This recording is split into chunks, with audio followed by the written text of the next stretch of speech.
ଦୁଇଜଣ ବାନ୍ଧେ ଦେଶନା କରେ ପରମ ସତୀୟ ସେତବର ବାନ୍ଧେ এবং পরম সতীয় তিলক মুসলমানদের দুইজনে সত্যের মধ্যে দেশনা করে।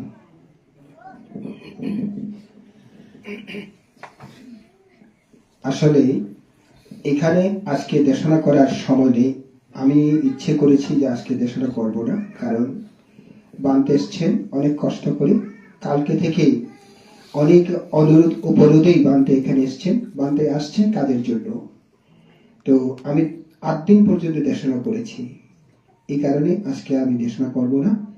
এখানে আর বিদর্শন সম্পর্কে দেশনা করবো সেটাতে মোটেই না, কারণ এখানে বিদর্শন ভাবনা না করলে বিদর্শন সম্পর্কে দেশনা মোটেই ভালো লাগবে না। এই কারণে চিত্ত একাগ্রতা হওয়া এটা চাকরির কথা নয়, চিত্তকে ধরতে পারা এটা চাকরির কথা নয়। এগুলো যেখানে সেখানে বললে হয় না। যে মানুষটা কখনো সাগর দেখেনি তাকে সাগরের কথা বলে কোনো লাভ নেই। সাগর কত গভীর, সাগরের মধ্যে কত বড় পাহাড়, এগুলো বলে কোনো লাভ নেই, সে কখনো বিশ্বাস করবে না। ঠিক যিনি সাগরকে চিনেন, যিনি পাহাড় পর্বতকে চিনেন, তাকে বলাই ভালো। তাই আমি আর কথা বাড়াবো না। প্রত্যেকে চেষ্টা করবেন আপনারা এই 8 দিন পর্যন্ত ভাবনা যেটা করেছেন, এখানে কর্মস্থান 4টি কর্মস্থান দেওয়া হয়েছে, এই কর্মস্থানগুলোকে প্র্যাকটিস রাখবেন। হয়তো কয়েকদিন করে করে সবগুলোকে প্র্যাকটিস রাখবেন, কারণ সবগুলো একটার সাথে একটা লিঙ্ক আছে, প্রয়োজনীয়তা আছে এগুলো। আর আমি সবাইকে বলবো, এই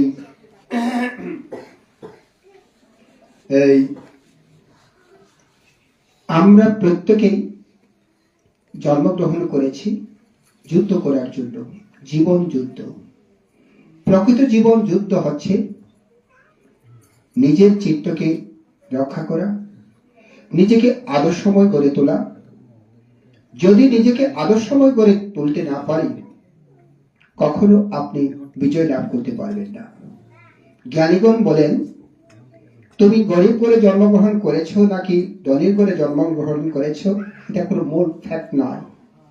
আসল হচ্ছে তুমি ধনী হয়ে মৃত্যুবরণ করবে। যদি তুমি ধনী হয়ে মৃত্যুবরণ করতে পারো, তোমার জীবন হবে সার্থক।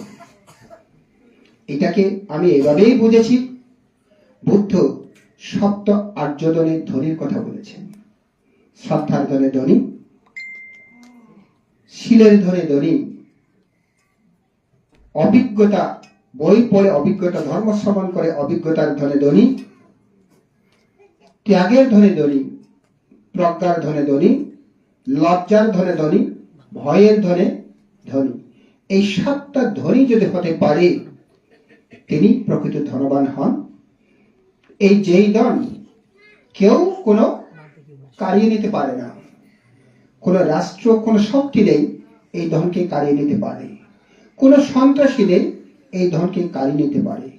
এই কারণে বুদ্ধ বলেছেন, যেই ধনের কোন শত্রু কখনো হয় না, শত্রুতা হবার সম্ভাবনাও নেই, এমনতর ধন তোমরা অর্জন করো। আমরা প্রত্যেকে যেন সেই ধনের ধনী হতে পারি, এই কামনা প্রত্যেকের মধ্যে হোক, এই কামনা করছি। পরম পূজনীয় ভান থেকে আমার সময়টুকু আমি দান করছি। এই কথা বলে আজকে আমার দেশনে শেষ করলাম।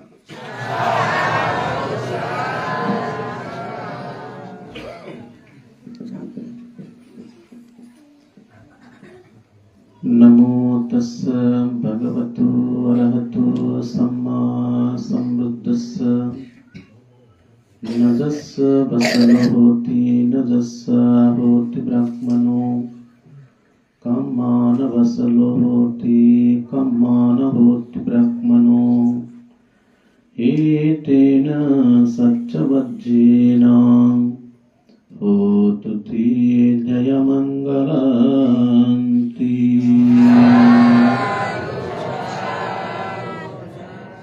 सर्वग्री जीव जगते दुख मुक्ति हेतु उत्पादनकारी जगत पूज्य महाकारुणिक तथागत बुद्ध के वंदना ज्ञापन करছে। বুদ্ধের লোকোত্তর সদ্ধর্ম ৮৪,০০০ ধর্মের স্কন্ধ মহান দুর্লভ অমৃত নির্বাণপ্রদ ধর্মকে বন্দনা জ্ঞাপন করছে। যে সমস্ত সংঘ অতীত হয়েছেন, যে সমস্ত সংঘ বর্তমান বুদ্ধি শাসন ধর্ম রক্ষা করে যাচ্ছে, সেই মহান সংঘকে বন্দনা জ্ঞাপন করছে। আজকে যে পবিত্র পুণ্যভূমিতে নারায়ণগঞ্জ কেন্দ্রীয় বৌদ্ধ বিহার ও ডক্টর শাসনরক্ষিত ধ্যান কেন্দ্রে 8 দিন পর্যন্ত দুঃখ মুক্তি কামনায় দুঃখ মুক্তি অনুরাগী পুণ্যার্থী উপাসক উপাসিকাগণ যে ভাবনা অনুশীলন করেছে, এই কেন্দ্রের যিনি স্বপ্নদ্রষ্টা এবং যিনি সর্বাগ্রে এই বিহার তৈরি করার জন্য স্বপ্ন দেখেছেন, বিদূষণ আচার্য পরম শ্রদ্ধেয় ডক্টর শাসনরক্ষিত মহাতের মহোদয়কে বন্দনা জ্ঞাপন করছি এবং ভান্তির প্রতি কৃতজ্ঞতা স্বরূপ এই বাণহিত কামনায় পুণ্যদান করছি। এবং এই বিহারের আরেকজন যিনি পরিপূর্ণ এখানে দায়িত্ব গ্রহণ না করলে হয়তো এতটুকু আসা সম্ভব হতো না, আমাদের শ্রদ্ধেয় মদীয় গুরুদেব বৌদ্ধ পণ্ডিত মদন্ত প্রজ্ঞাবংশ মহাতের। আজকে এই জায়গাটি আসলে আমাদের হাতে এসেছেন আমাদের শ্রদ্ধেয় ডক্টর শাসনরক্ষিত মহাতের মহোদয় আমাদের শ্রদ্ধেয় গুরুবন্তের প্রতি আস্থা এবং বিশ্বাস রেখে হয়তো এই জায়গাটি, এই বিহারটি উনি আমাদের শ্রদ্ধেয় গুরুবন্তের শিষ্যদেরকে পরিচালনা করার জন্য সেই সুযোগ দান করেছেন। পরম শ্রদ্ধেয় বৌদ্ধ পণ্ডিত প্রজ্ঞাবংশ মহাতের মহোদয়ের পবিত্র রাঙাচরণে বন্দনা নিবেদন করছি। এবং এখানে আমাদের যিনি 8 দিন পর্যন্ত ভাবনা প্রশিক্ষণ দিয়ে বিভিন্নভাবে আপনাদের ধ্যান প্রশিক্ষণ দিয়েছেন, আয়ুষ্মান আমার পরম কল্যাণ মিত্র সুদেশ ত্রিপিটক অনুবাদক সুললিত কণ্ঠের অধিকারী সত্যপাল মহাতের উপস্থিত এই বিহারে যিনি শুরু থেকে অক্লান্ত পরিশ্রম করে আপনাদেরকে সদ্ধর্ম দান করে যাচ্ছেন, আমার প্রিয় ভাজন সুললিত কণ্ঠের অধিকারী আয়ুষ্মান চন্দ্রবংশ 13 মহোদয়, সাথে যিনি সহকারী পরিচালক হিসেবে এখানে দীর্ঘদিন অবস্থান করে আপনাদেরকে দুঃখ মুক্তি কামনায় সহযোগিতা করেছেন সুদেশ আলোকা বংশ 13 এবং আমার প্রিয় শিষ্য আয়ুষ্মান জিনবংশ স্বরূপানন্দ সুনন্দ প্রমুখ বুদ্ধি শাসন সদ্ধর্মে তারক বাহক ভূত পবিত্র মহান গুণোত্তম সংঘকে বন্দনা জ্ঞাপন করছি। পুণ্যার্থী দুঃখ মুক্তি কামী উপাসক উপাসিকাগণ, এখানে আমাদের শ্রদ্ধেয় ত্রয়োদশ সংগ্রাম গ্রন্থের নির্বাণ পথে সেই উদ্যোগতি কামনায় আজকে উপাসক উপাসিকার পক্ষ থেকে সংগদান অষ্টপরিষ্কার দান, সাথে আমাদের আরেকজন যিনি এই ভূমি রক্ষা করার জন্য ত্যাগ করেছেন বাবু বিনুতোষ তালুকদার, ওনাদের উদ্দেশ্যেও পুণ্যদান করছি। এবং শুরুতে আমাদের পরম কল্যাণ মিত্র জ্ঞাতি বাবু সুজিত বাবু এই বিহারের ভবিষ্যৎ সুন্দর পরিকল্পনার কথা এখানে বলেছেন, আপনারা শুনেছেন। এখানে দেখতে দেখতে এই প্রতিষ্ঠান দীর্ঘদিন অতিবাহিত হচ্ছে, কিন্তু ইতিমধ্যে বিভিন্ন ধর্মীয় কাজ এবং আপনাদের দুঃখ মুক্তি কামনায় এখানে অনেক কাজ ইতিমধ্যে হয়েছে। এই বিহার হাত ধরে। আমি সকল দাতা, সকল কল্যাণ মিত্র, সকল অংশগ্রহণকারী উপাসক উপাসিকা সবার প্রতি কৃতজ্ঞতা চিত্তে সংঘের পক্ষ থেকে পুণ্যদান করছে। অতীতের ধারাবাহিকতায় বর্তমানে রক্ষা করে যাচ্ছেন, বর্তমানে ধারাবাহিকতায় ভবিষ্যতেও আপনারা এই বিহারের প্রতি আন্তরিকতা সহযোগিতা নিয়ে এই বিহারকে রক্ষা করবেন সে প্রত্যাশা করছি। মানুষ সবাই দুঃখ থেকে মুক্তি চায়, কিন্তু লক্ষ্য থাকতে হবে আমরা দুঃখ থেকে মুক্তি পাওয়ার জন্য। কিন্তু দুঃখ মুক্তি না পাওয়া পর্যন্ত আমাদেরকে থাকতে হবে, বাঁচতে হবে, সমাজ নিয়ে থাকতে হবে এবং সুন্দরভাবে নিজের জীবনকে একটি প্রশান্তিময় জীবন অনুকূলের মাধ্যমে নিজেকে রক্ষা করার সেই সুন্দর চেতনা অন্তরে সবসময় রেখাপাত করতে হবে। তার নিরেকে তথাগত বুদ্ধ চারটি দিকের কথা বলেছেন। একটি হচ্ছে নিজের দিক, দ্বিতীয়টি হচ্ছে পারিবারিক দিক, তৃতীয়টি হচ্ছে সামাজিক দিক, চতুর্থটি হচ্ছে পরকালের দিক। যেমন আজকে সমাজে যতগুলো মানুষের নাম পরিচিতি বহন করে এবং নিজেকে আলোকিত করে প্রতিষ্ঠিত করেছেন, সমাজের আদরণীয়, সম্মানীয়, পূজনীয় আসনে অধিষ্ঠিত করেছেন, তারা সকলেই স্ব জীবনে নিজের দিক প্রতিষ্ঠিত করেছেন বলে। নিজের দিকটা হচ্ছে সময় অত্যন্ত গুরুত্বপূর্ণ। সময়ের সাথে নিজেকে প্রস্তুত করতে হবে, সময়ের সাথে নিজেকে তৈরি করতে হবে। সময়কে কোন রকম অবহেলা অবজ্ঞা হেয় প্রতিপন্ন করে সময়কে কোন রকম আমরা যেন কেউ অবহেলা না করি।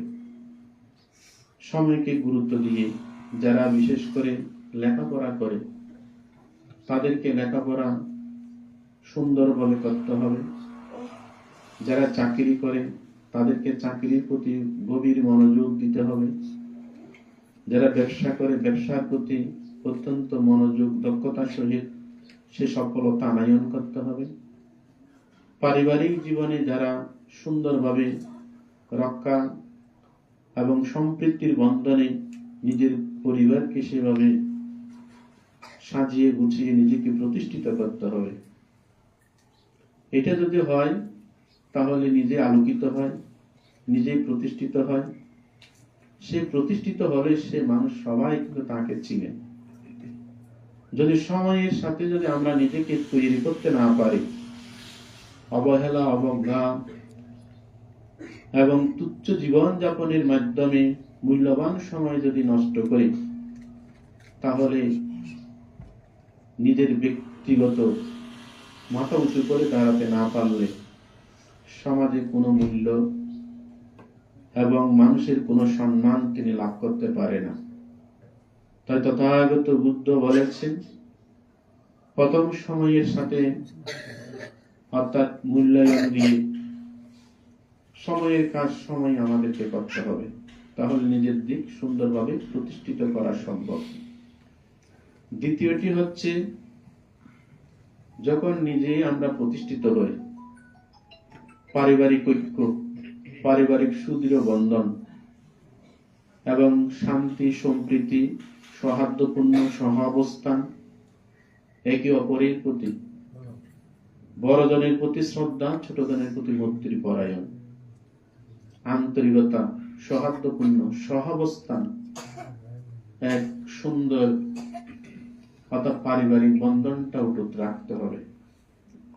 আজকে আমরা দিন দিন বৌদ্ধ সমাজ ছোট হয়ে যাচ্ছে, আমাদের একতা নষ্ট হচ্ছে, একের সাথে আমরা চার যোগ করতে পারছি না।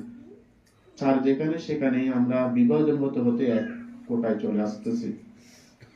সে কারণে আজকে এখানে অনুষ্ঠান আছে বলে গুটি কয়েক মানুষ এখানে উপস্থিত হয়েছেন, কিন্তু দেখা যায় এই উপস্থিত হতে সাময়িক, কিন্তু এই উপস্থিত এটাকে বৃহত্তর ভাবে নিজেকে যদি রক্ষা করতে হয়, পারিবারিক সুন্দর এই শিক্ষায় আদর্শ, একতার বন্ধন, পারিবারিক বন্ধন, সম্প্রীতির বন্ধন, সৌহার্দ্যপূর্ণ বন্ধন, ভ্রাতৃত্ব, আন্তরিকতার বন্ধন, এটা যত আমরা সুদৃঢ় করব, তত আমাদের সদ্ধর্মে বলুন, সজাতি বলুন, সপুত্রে বলুন, সবংশীয় বলুন, সমাজ বলুন, গ্রাম বলুন, এটা কিন্তু বৃহত্তর আকারে আমরা ধারণ করতে পারবো।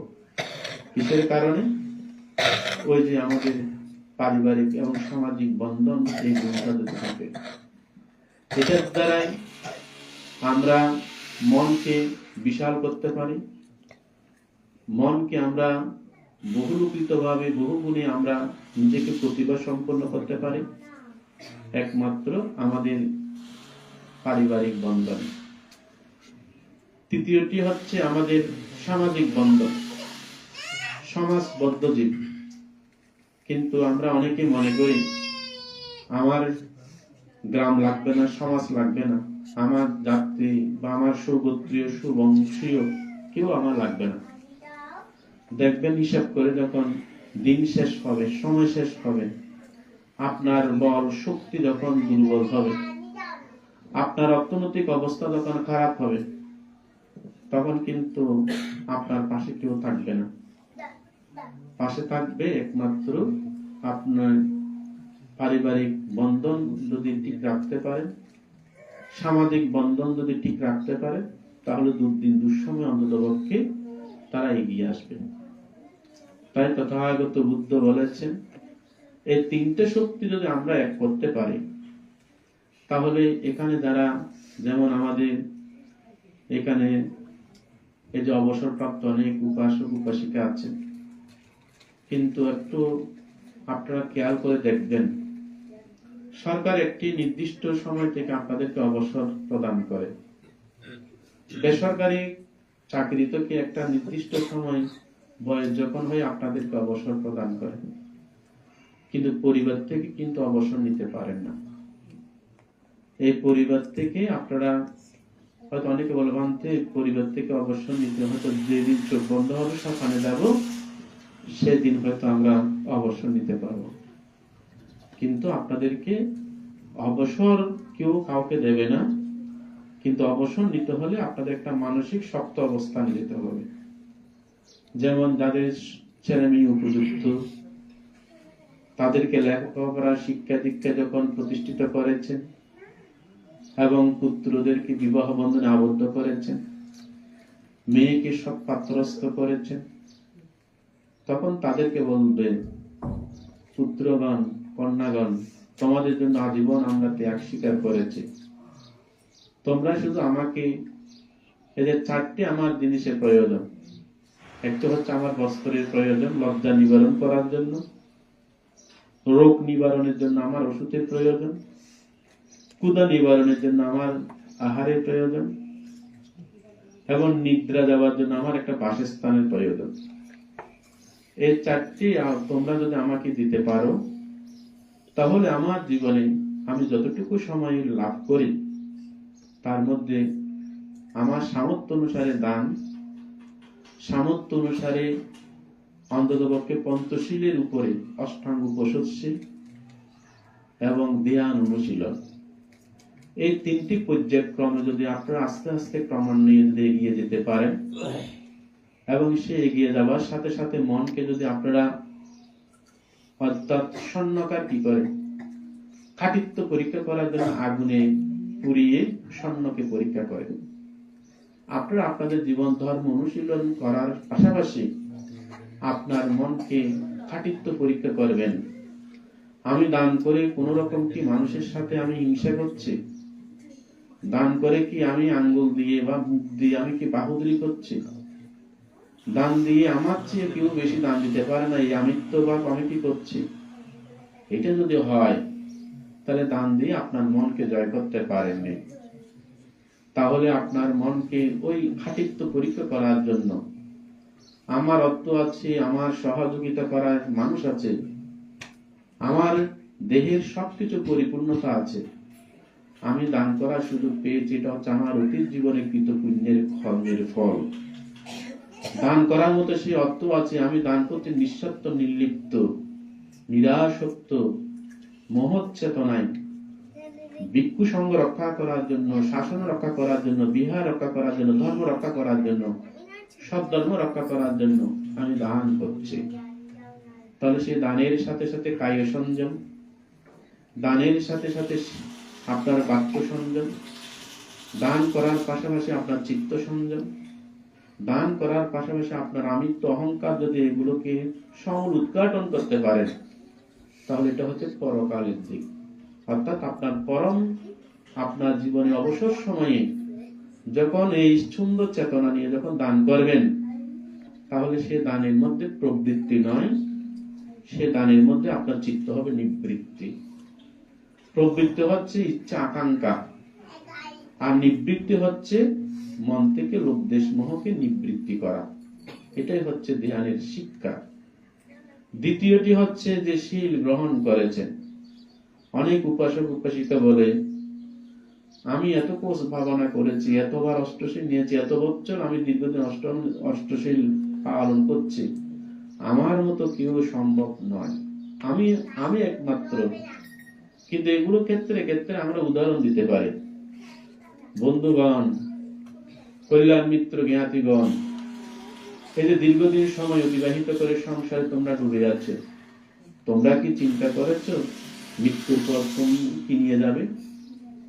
আমি তো এত বছর পর্যন্ত ভাবনা করছি সংসার থেকে এইভাবে মুক্ত হয়ে, আমি যেমন মানুষ তুমিও মানুষ, আমি যেমন চেষ্টা করে এই পথে এসেছি, তুমিও চেষ্টা করে তুমি এই পথে যাও। এটা কিছু কিছু মানুষের উদাহরণ ক্ষেত্রে দেওয়া যায়। কিন্তু অহংকার বসে, আমিত্বের বসে, দাম্ভিকতার বসে যদি সেরকম উদাহরণ দেওয়া হয়, তাহলে এটা হচ্ছে প্রবৃত্তি। আর যদি আমি এই যে সুস্থ আছি, সুন্দর নিরোগী দেহের অধিকারী আছি, এখন আমার উপযুক্ত শীল পালন করার সময়, শীলের গুণ এটা যদি অনুশীলন করে নিজের মনের মধ্যে যদি অন্তরে যদি ভাবার উপলব্ধি করতে পারেন, তাহলে এই শীলের মহাপুণ্যের অধিকারী আপনার জীবনে যে পরম একটি পরিতৃপ্তি, শান্তি আপনি লাভ করবেন। কি সেই লাভটি হচ্ছে কি, আপনার জীবনে যদি কোনো দুঃখ আসে, আপনার জীবনে যদি কোনো কষ্ট আছে, আপনার জীবনে যদি কোনো রকম যদি অনাকাঙ্ক্ষিত যদি বিপদ চলে আসে, তখন এই শীল আপনাকে পরম শান্তি দান করবে। সে শান্তিটা হচ্ছে কি, আমি কোনো ইহজীবনে জেনে জানাবশত কোনো অন্যায়, কোনো অপরাধ, কোনো শীল লঙ্ঘন করিনি। আমার নিশ্চয়ই অতীতের জীবনে কোনো ত্রুটির কারণে, অকুশলের কারণে আমার কর্মের বিপাক, কিন্তু বর্তমান তো আমি জেনে জেনে পুণ্য করেছি, বর্তমান জেনে জেনে তো আমি কায় ও বাক্য মনে শিলাতে রক্ষা করেছি। তখন মনের সে একটি এমন শক্তি উৎপন্ন হবে আপনার দুঃখকে মোকাবেলা করার জন্য, সেই যে কষ্টকে অতিক্রম করার জন্য এমন একটি মন থেকে শক্তি উৎপন্ন হবে। সেই শক্তিটা হচ্ছে আপনার শীলগুণ, শীলের তেজ, শীলের প্রভাব, শীলের প্রতিপত্তি, শীলের অমীয় মহাশক্তি। তখন আপনার সুখের সময় আসক্তিও নয়, দুঃখের সময় বিরক্তিও নয়। সুখের সময় নির্লিপ্ত, দুঃখের সময় নির্লিপ্ত, অর্থাৎ তার মনকে স্থির করে, শান্ত করে তিনি দমিয়ে রাখতে পারে তার মনকে। কেন পারে? অর্থাৎ তার জীবনে দান করে যে উন্নত করেছেন মনকে, শীল পালন করে যে মনকে উন্নত করেছেন, সেই উন্নত মনের দ্বারা নিজের দুঃখকে তিনি এভাবে দমিয়ে রাখতে পারেন। এই যে ধ্যানের পাশাপাশি কিন্তু আমাদের এখানে একটু কিছু বিষয় আমি কিছু কিছু পরিলক্ষিত করি। সেটা হচ্ছে, এখন আমাদের ভাবনা কারিগণ বলে যে ভাবতে আমরা ভাবনা বসে না করলে আমার ভাবনা মনে হয় না। কিন্তু থেরবাদ আদর্শ থেকেও কিন্তু দেখা যায় পশ্চিমা দেশে কিন্তু তারা কিন্তু বিশেষ করে সমত ভাবনার দিকে এগিয়ে গিয়ে তারা যেভাবে অর্থনৈতিক, তারা যেভাবে বিভিন্নভাবে দক্ষতার মধ্যে দিয়ে সব ধর্ম নিজেকে নিজের জীবন রক্ষা করে, পাশাপাশি তারা কিন্তু বৌদ্ধ ধর্মকে ব্যাপক একটি আমূল পরিবর্তন তারা করতে পারে। কিন্তু এখানে যারা আপনারা আছেন, আমার দৃষ্টিকোণ থেকে এখানে যে 4টি কর্ম, যে ভাবনার নির্দেশনা, এই যে যখন যে অবস্থায় থাকেন, বসা হলে বসার মধ্যে স্মৃতি রাখা, এই যে পথ চলার সময় সেখানে স্মৃতি রাখা, ঘুমানোর সময় স্মৃতি রাখা, এবং দাঁড়ানোর সময়, এই যে আহার করার সময় যে স্মৃতি প্রস্থান, চারিস্মৃতি প্রস্থান, এই চারিস্মৃতি প্রস্থান ভাবনা আপনি যে কোনো একটি যে ভাবনা নিয়ে আপনি সবসময় ভাবনা করতে পারেন। আরেকটি হচ্ছে আমাদের মধ্যে বিশেষ করে কায়ানুদর্শন, দেহের মধ্যে কখন কি উৎপন্ন হয়, চিত্তানুদর্শন, ভালো মন্দ চিত্তের মধ্যে কি উৎপন্ন হয়, মন্দ হলে ত্যাগ করা, ভালো হলে গ্রহণ করা। আবার বেদনানুদর্শন, মাথার তালু থেকে পায়ের তালু পর্যন্ত যে ব্যথা বেদনা, দুঃখ সুখ দুঃখ, এগুলোকে দর্শন করা। ধম্মানুদর্শন, অর্থাৎ চিত্তের মধ্যে দেহ মনকে নিয়ে ধর্ম, এই যে পঞ্চ নিবারণের কথা বলা হয়, এগুলোকে নিয়ে যদি ভাবনা করতে পারেন, তাহলে আপনি ঘন্টার পর ঘন্টা বসতে না পারলে আপনি ভাবনা করবেন না। আর যদি আপনি সময় পেলে ভাবনা করবেন, এটা কিন্তু এইভাবে ভাবনা নয়। ভাবনাটা হচ্ছে যখন যাহা তখন তাহা, অর্থাৎ যখন যেরকম সুযোগ পাবেন সেই অনুসারে মনটাকে দেখে থাকবেন। মনকে আপনি সেভাবে স্মৃতি দিয়ে রক্ষা করবেন, অর্থাৎ অকুশল গুলোকে দমন করা, কুশল গুলোকে সংরক্ষণ করা। এইভাবে যদি করতে পারেন, তাহলে এটা হচ্ছে পরকালের দিক, যে পরকালের দিকের মাধ্যমে নিজেকে উন্নত শক্তিশালী আপনি যদি নিজেকে তৈরি করতে পারেন, তাহলে আপনার জীবন মহা সুখ এবং শান্তিময় লাভ করতে পারবেন। পরিশেষে যে সমস্ত পুণ্যার্থী উপাসক উপাসিকা ভাবনাতে অংশগ্রহণ করেছেন, আপনারা চারিত্র্য পথ রক্ষার মাধ্যমে লোভ দেশ মোহ ত্যাগ করার জন্য সেই সংকল্প করবেন। আর সে আবেদন হচ্ছে আপনারা সংসার জীবন থেকে অবসর নেওয়ার জন্য আস্তে আস্তে আপনাদের ছেলে মেয়েকে তৈরি করে আস্তে আস্তে দানশীল ভাবনার দিকে আপনারা মুক্তির পথে বিচারক করার জন্য সেই আদর্শ নিজের জীবনে ধারণ করুন। এটা যদি হয়, তাহলে আপনারা মুক্ত হতে পারবেন। পরিশেষে আপনারা প্রত্যেকে জানেন, আমরা আসলে আজকে এখানে এসেছি বাংলাদেশি বৌদ্ধদের সর্বোচ্চ ধর্মীয় গুরু মহামান্য ত্রয়োদশ সংঘরাজ, যিনি একজন আমাদের বর্ষিয়ান সাংঘিক ব্যক্তিত্ব। ওনার অনেক প্রতিভা, পুরো বাংলাদেশে ওনার বিচরণ, পাহাড়ি সমতল উত্তরবঙ্গ থেকে শুরু করে ওনার যে অবদান, উনি গত 13 নভেম্বর বিকাল 4:40 নির্বাণ পথে যাত্রী হয়েছেন। 18 নভেম্বর বান থেকে যথাযথ মর্যাদায় দেহকে সংরক্ষণ করা হয়েছে। আগামী 28, 29, 30 তারিখ 3 দিন ব্যাপী মহাসমারোহে একজন রাজাকে রাজ মর্যাদায় জাতীয় অন্ত্যেষ্টিক্রিয়া উদযাপন করার জন্য আমরা মানসিকভাবে প্রস্তুতি গ্রহণ করেছি। আপনারা জানেন, ঢাকা কিন্তু বাড্ডা বিহার প্রতিষ্ঠা লগ্নে কিন্তু ভান্তে সেখানে অবস্থান করেছে, কিন্তু সে বাড্ডা বিহারে প্রথম যেখানে বিহার হয়েছে সে বিহারে কিন্তু ভান্তে এই যে এক হাত জায়গা মানুষ থেকে টাকা নিয়ে নিয়ে ভান্তে প্রথম জায়গাটা তিনি ক্রয় করেছেন। হয়তো অনেকে ভুলে গিয়েছেন। সেক্ষেত্রে ঢাকাবাসীদের একটি অবদান রাখার প্রয়োজন, অংশগ্রহণ করার প্রয়োজন, এবং পরম শ্রদ্ধেয় সংঘরাজ ভান্তে জাতীয় অন্ত্যেষ্টিক্রিয়া অনুষ্ঠানে আপনারা প্রত্যেকে উপস্থিত হয়ে শেষ শ্রদ্ধা এবং অন্তিম পূজা বন্দনা করার জন্য আমি ঢাকাবাসীর প্রতি মৈত্রীময় আহ্বান করছি। আপনারা যাবেন, আপনারা আসুন, দেখুন সংঘরাজকে আমরা রাজকীয় মর্যাদায় অন্তিম বন্দন আমরা করি এবং যার যার অবস্থান থেকে সেখানে আমাদের প্রায় 2000 ভিক্ষু সংঘ 2 দিনে উপস্থিত হবে এবং প্রায় অর্ধ লক্ষাধিক মানুষ উপস্থিত হবে বলে আমরা ধারণা করছি এবং এইভাবে মানসিক প্রস্তুতি গ্রহণ করছি। তাই এখানে আপনারা যার যার অবস্থান থেকে শ্রদ্ধেয় সংঘরাজ বান্তে জাতীয় অন্ত্যেষ্টিক্রিয়া অনুষ্ঠানে সার্বিক সহযোগিতায় কায়িক, বাচনিক, মানসিক সর্বোপরি আর্থিক সহযোগিতা করে সংঘরাজের প্রতি শেষ শ্রদ্ধা নিবেদন করার জন্য প্রত্যেকের প্রতি মৈত্রীময় আহ্বান জানিয়ে আমার শ্রদ্ধার এখানে শেষ করছি। সকলেই সুখী হন, সকলেই দুঃখ থেকে মুক্তি লাভ করুন। প্রত্যেকেই বলুন আমার সাথে সাথে, নমো তাস্সে ভগবতো অরহতো সাম্মা সম্বুদ্ধাস্সে। নমো তাস্সে ভগবতো অরহতো সাম্মা সম্বুদ্ধাস্সে।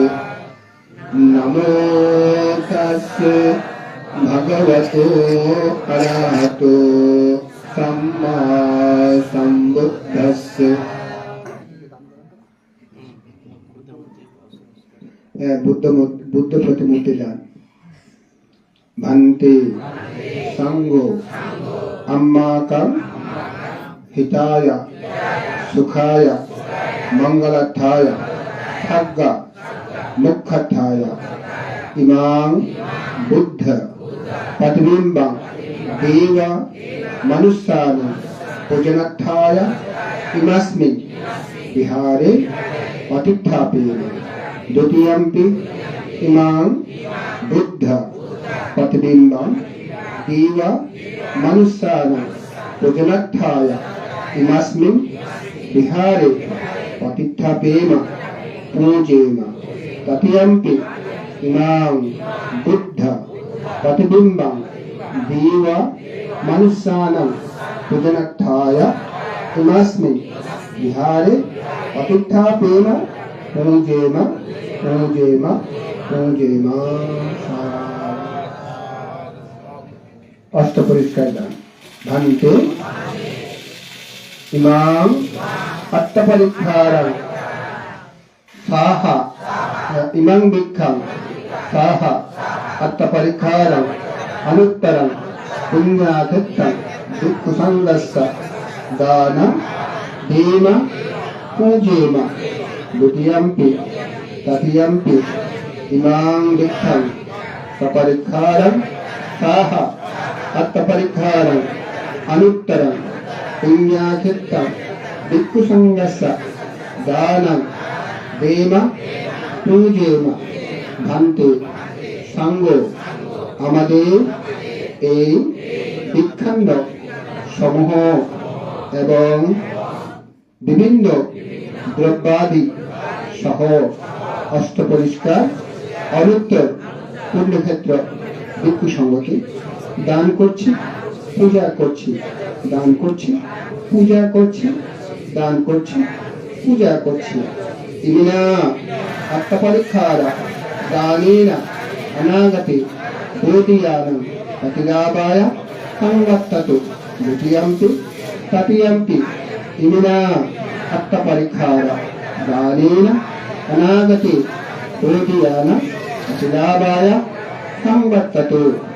এই অষ্টপরিষ্কার দানের দ্বারা ভবিষ্যতে যেন আমরা মার্গফল লাভ করতে পারি এই প্রার্থনা করছি, এই প্রার্থনা করছি, এই প্রার্থনা করছি। জল দান পুণ্যদান করুন। অদ্য আমরা পঞ্চশীল গ্রহণজনিত যে পুণ্য সঞ্চয় করেছি, সূত্র শ্রবণজনিত যে পুণ্য সঞ্চয় করেছি, দানজনিত যে পুণ্য সঞ্চয় করেছি, ধর্ম শ্রবণজনিত যে পুণ্য সঞ্চয় করেছি, ভাবনার মাধ্যমে যে পুণ্য সঞ্চয় করেছি, সেবা শুশ্রূষার দ্বারা যে পুণ্য সঞ্চয় করেছি সমস্ত পুণ্য রাশি আমাদের ইহকালে পরকালে জ্ঞাতিগণকে দান করছি। আমাদের সমস্ত পুণ্য রাশি জ্ঞাতিগণের হোক, জ্ঞাতিগণের হোক, জ্ঞাতিগণের হোক। ঊর্ধ্বস্থান হতে বৃষ্টির জল যেমন নিম্ন দিকে গড়িয়ে পড়ে, অনুরূপভাবে আমাদের সঞ্চিত পুণ্য রাশি আমাদের জ্ঞাতিদের নিকট গড়িয়ে পড়ুক, গড়িয়ে পড়ুক, গড়িয়ে পড়ুক। ছোট ছোট জলকণা নদী যেমন সাগরকে পরিপূর্ণ করে, অনুরূপভাবে আমাদের সঞ্চিত পুণ্য রাশি আমাদের জ্ঞাতিগণের পরিপূরণে উৎপন্ন হোক, উৎপন্ন হোক, উৎপন্ন হোক। এ যাবৎ আমরা যেই সমস্ত পুণ্য রাশি সম্পাদন করেছি, সকল সত্য, সকল ভূত, সকল দেবগণ অনুমোদন করত। সুখী হোক, সুখী হোক, সুখী হোক। আকাশবাসী, ভূমিবাসী, বৃক্ষবাসী, জলবাসী, মহারুদ্ধি সম্পন্ন দেবগণ, নাগগণ, ভূতগণ, যক্ষগণ আমাদের পুণ্য রাশি গ্রহণ করত, অনুমোদন করত। বুদ্ধের শাসন ধর্ম, বুদ্ধের দেশিত ধর্ম অপরাপর আমাদের সকলকে রক্ষা করুন, রক্ষা করুন, রক্ষা করুন। আমাদের এই পুণ্যের প্রভাবে কাম আসক, ভব আসক, দৃষ্টি আসক, অবিদ্যা আসক, এই 4 প্রকার আসক ক্ষয়প্রাপ্ত হয়ে নির্বাণাবেন হেতু হোক, হেতু হোক, হেতু হোক। আমাদের এই পুণ্যের প্রভাবে যতদিন নির্বাণ লাভ না করি, ততদিন জন্ম জন্মান্তরে অসৎ সঙ্গে, মূর্খের সঙ্গে দেখা সাক্ষাৎ না হয়ে জ্ঞানী পণ্ডিত কল্যাণ মিত্রের সঙ্গে দেখা সাক্ষাৎ হোক, দেখা সাক্ষাৎ হোক, দেখা সাক্ষাৎ হোক। আমাদের এই পুণ্যের প্রভাবে জাতি, ধর্ম, বর্ণ নির্বিশেষে জগতের সকল প্রাণী সমান সমান সমানভাবে সুখী হোক, সুখী হোক, সুখী হোক। দুঃখ হতে মুক্তি লাভ হোক। সাধু সাধু সাধু। আপনারা যারা এসেছেন প্রত্যেক জনের জন্য মানে এখানে খাবার ব্যবস্থা আছে, খেয়ে যাবেন। আর বিশেষত যারা ভাবনায় বসেছেন আপনারা বান্তের এক পাশে বসবেন, আপনারা এক পাশে বসবেন একসাথে। কারণ কেউ কেউ অষ্টশীল আছে, অষ্টশীল ছাড়েনি, কেউ কেউ অষ্টশীল ছেড়েছে। যদি কেউ